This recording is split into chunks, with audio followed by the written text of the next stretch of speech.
Ah, so you're still kicking. Well done. So, the mysterious boundary yokai basically mentions that your next goal is to go to the top of the mountain. You're not given a lot of choice, that's where you're going. So, however, mountain climbing is hard work, and the mysterious boundary yokai, whom anyone who knows Touhou knows who she is gives you an offer. She can teleport you. She wants you to go to the so she wants you to go to the top of the mountain. So much like in episode 1, this is truly optional, and it will kill you a lot. If there's however a tip that says if your name is Terminus S13, I recommend trying it. There's a reason for that. I'll get into it as it becomes relevant. With that in mind, yeah, the blue portal, it's literally blue portal, red portal. It's also a Matrix reference. So she also mentions that mountain climbing feels like an infinite flight of stairs. Try to remember that. There's a lot of things I say try to remember, but you know. And of course I'm going to do the extra stage. Why would I not? So the thing with this stage is that fundamentally this stage is a lot harder than episode 1's extra stage, but I'm going to say the boss is probably easier. Fundamentally, and I'll get more to the boss when I get there.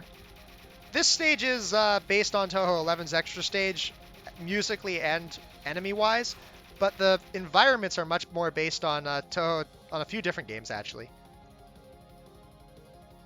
Okay, I want to switch to Missile for this, because a lot of fairies are about to spawn here.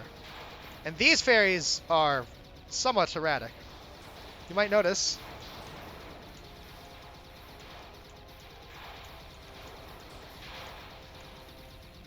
Shooting with a pattern where the bullets first go out fast and then slow down and randomize. These fairies are shoot rapidly, so you have to keep making sure you're aware of what angles you're being attacked on. One of these fairies is a bit of a death fairy, so watch out. Which is, I think... Oh! I guess I killed it by accident. So, the mid-boss is Aya. She is Gensokyo's news reporter because you're becoming a bit of a big story, and she wants to catch up to you. And first of all, danmaku Nyuchi's submission, so you will actually stand still for the camera. Aya is canonically one of the fastest characters in Gensokyo, and I wanted to represent that with how fast she actually is, I guess. She moves a lot, and actually I'm going to switch to Hekari Amulet so I can hit more consistently. There's kind of a sweet spot where you can kind of see where the bullets split up, but the trails mask it and make it hard to read. Finally, we have this card, where she just slings out these hurricanes.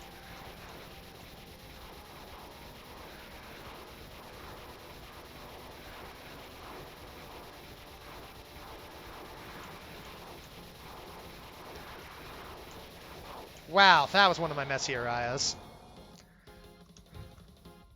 But I got through it anyway. Okay, I don't have a lot of advice for this section. This is just... because this isn't aimed at you, so there's no real trick that allows you to just get through it easily. To dodge it easily, because these fairies are very random. I'm going to switch to Homing Amulet now that... So in general, I use for the big crowd Homing Missile. Or not Homing Missile, Magic Missile from the Hekaro gun, and switch to the Hekari gun, Amulet gun, to use Homing Amulet. Not much trick to these guys, they just shoot bubbles. This kind of area... Oh, fun fact, the grass texture here is actually from Touhou 10, or the leaves texture, as well as the grass texture used in this section. Authentic Touhou 10 texture.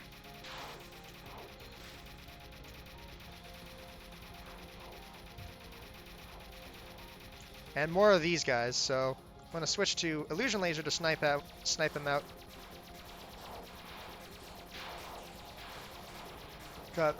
God, these guys are so random. Oh god.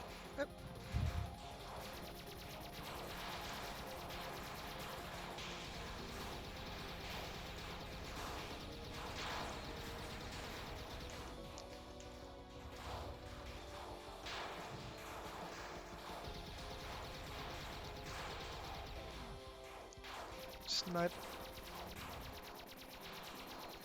And yeah, these ring fairies are from the beginning of the stage. They're slow and not too threatening as long as you know what you're doing, but they are dense. And that's the end of the extra stage. So next, if you can probably guess who the boss is going to be. Also, that waterfall texture is from Touhou 10. You can probably guess who the boss is going to be by the way this has been set up. But I do like something kind of funny I pull off here. Yep, teleporter just disappears. What teleporter? There's never been a teleporter here. Say hello to Koishi. The closed eyes of love. I'm going to actually grab that Mega Sphere. So, Koishi, I will say, is easier than Flandre's, and I like her fight quite a bit more. I'll get into more detail with that.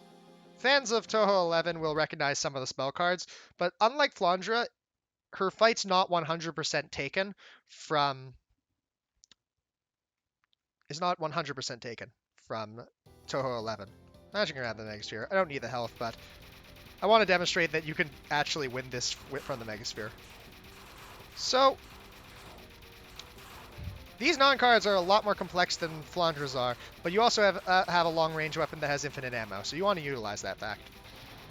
So, danmaku Paranoia.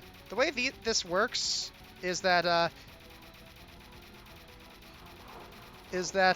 try not to panic too much about the fact that you appear to be bleeding and about the fact that you're surrounded by knives. Because if you freak out and run into those actually hurt a lot, and you just die. So as a result, you have to be very careful, but it's not, but all those bullets don't have terribly large hitboxes. Next up is another recreation from Touhou 11, and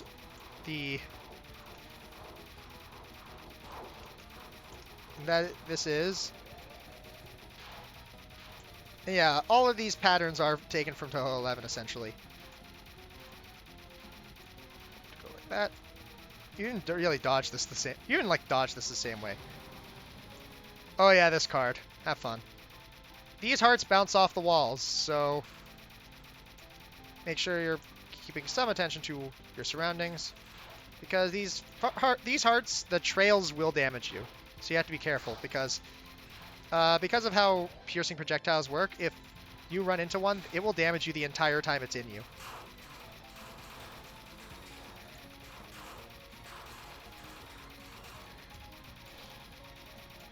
Okay, still going well.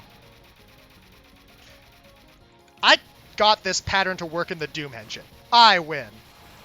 I used mathematics to make this sine wave, this kind of weird sine-based pattern work. This is also taken more or less directly from Touhou, and much to everyone's regret to anyone who's played the game it's from, because this pattern's kind of a monster. Thankfully, unlike in Touhou, you can actually just switch what direction you're aiming at. So that means you can actually aim at it, making it a lot easier. However, the rest of her patterns from Touhou 11 don't actually work in this engine, so she just decides to go for something slightly different. So Koishi tries to read your subconscious then, because that's her ability. She has the ability to manipulate the subconscious mind. Instead, she decides to pretty blatantly destroy the fourth wall. Oh, fun fact. If you choose to skip cutscenes,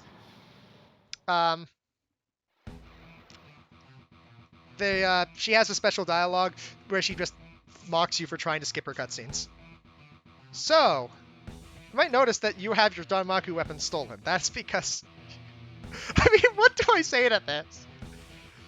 Okay, so I guess I'm going to explain a lot of things now because I kind of have to confess all of them because this is going to go full jokes faster than I can explain it. Basically, when I designed Flandre, I said never again at the end of her video. The reason was that I had such a terrible design, such a terrible time replicating her fight that I vowed I would never do a replica fight like that again. So I didn't. Koishi references an old script, an old custom danmaku script called Koishi Hell, where Koishi has no sense of fourth wall whatsoever. And However, instead of making Touhou jokes, all of the jokes here are kind of developer-in jokes. This one, Shiver sign, original map, do not steal. Okay, so I mentioned all the way back from Touhou 1 that from the very first video on this that Touhou Doom is actually based on a mod that was also called Touhou Doom, but it was really bad. One of the things it did is it stole a map from Free Doom, which, you know, is not cool.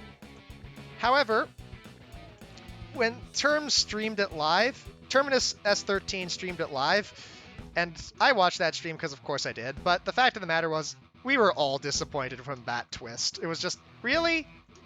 Really? You stole from Free Doom? And you're all so disappointed that later when we when Term did another run of it, Shivers, one of Term's friends, decided to make a small modification to the map.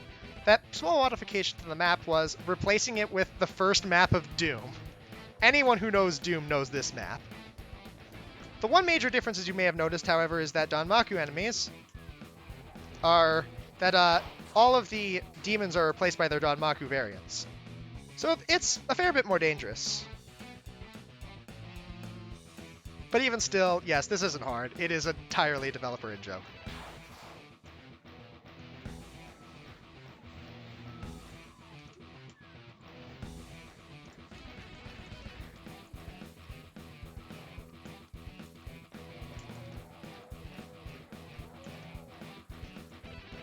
But I'm so happy that this thing worked. It's such a joke. With that in mind, I'm going to go grab a secret.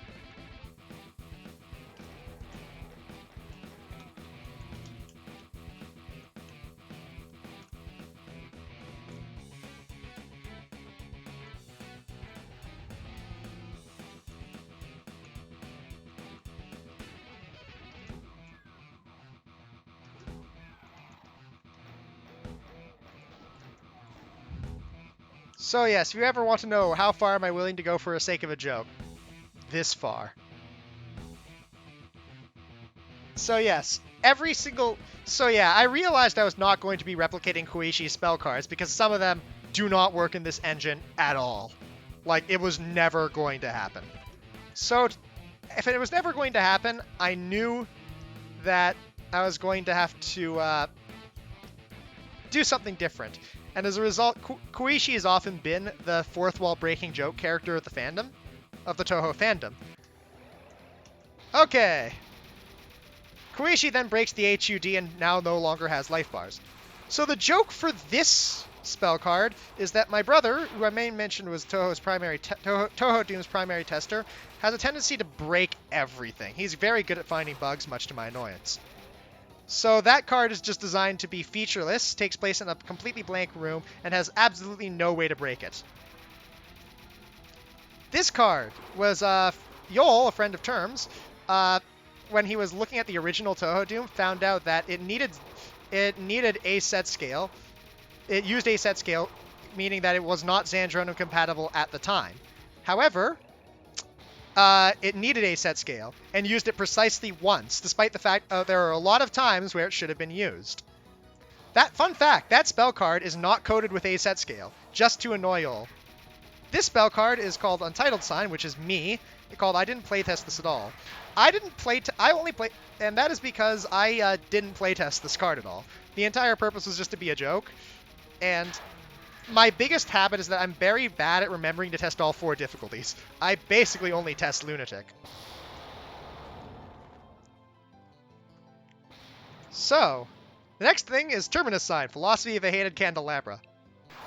The joke on this one is that Term first streamed Touhou Doom with a mod of his called Demon Steel. In Demon Steel, candelabras are destructible. Term then made it his goal to destroy every single candelabra. In this card, the candelabras block the bullets, so if you destroy all of them, that's not going to end terribly well for you. This timeout card isn't too hard, but as you can see, these walls are somewhat dense, so you want to avoid getting hit.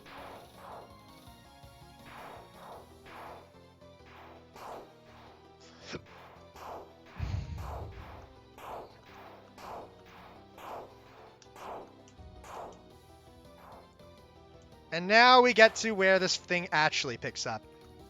Because as you can see now, you have to deal with both directions, and that makes this very, very tricky.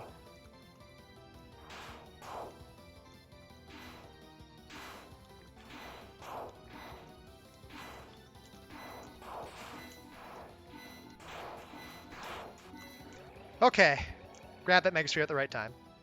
Well, and that card is entirely fixed, so it's pretty consistent. Koishi then decides to run out of tricks and decides to use shotguns. So this is kudos to Dump 3. Dump 3 was a mapping project that I did a map for, and that's going to be relevant later, again, weirdly enough. Its final boss was the god of shotguns, Vanellis, and this is a recreation of the entire fight. Now, some parts of this are somewhat tricky because you can't actually crouch, but you can jump. So you have to jump over the yellow things and keep in rotation with the greens because you can't crouch under them. This final phase I don't have really a lot of advice for, aside from learn to take a few hits, but not too many.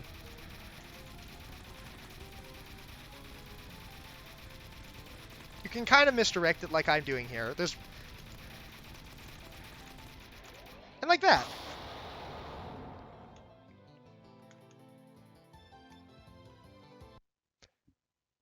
So yeah, that's all. That's just a bunch of jokes. And the ending is so I'm going to demonstrate all of the spell cards here because by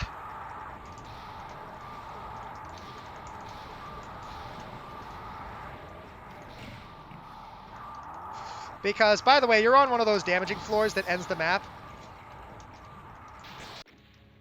And yeah, that's how it ends. You can't get out of it. That ending is just a forced death exit. And the OF skeletons joke is just one of those running jokes we had amongst the Doom people where, for some reason, we found the Revenant wake-up sound really funny. So we decided to just go all in on that. Koishi's a lot easier because, fundamentally, it's not really an extra stage fight. It is just kind of this funny joke fight. Ha ha ha, funny man, joke fight. Because, well, it's nice to have this game not take itself seriously. It never started, but, you know, just to be sure.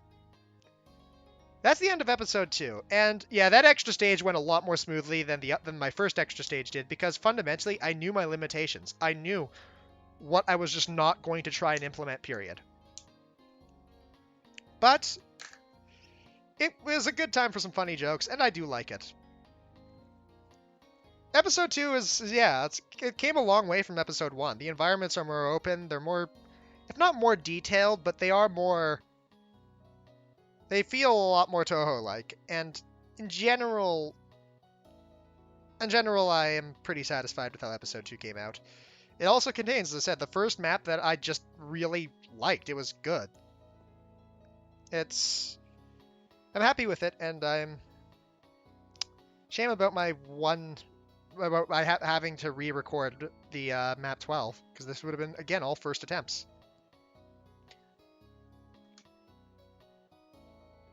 Familiar and yet different. Those demons are similar to the ones that plagued humanity. However, their attacks seem to bear a closer resemblance to the techniques that Gensokyo's natives are more known for. The demons have changed, but then again, so have you. But even after that, a question remains. What are the boundary yokai's motives?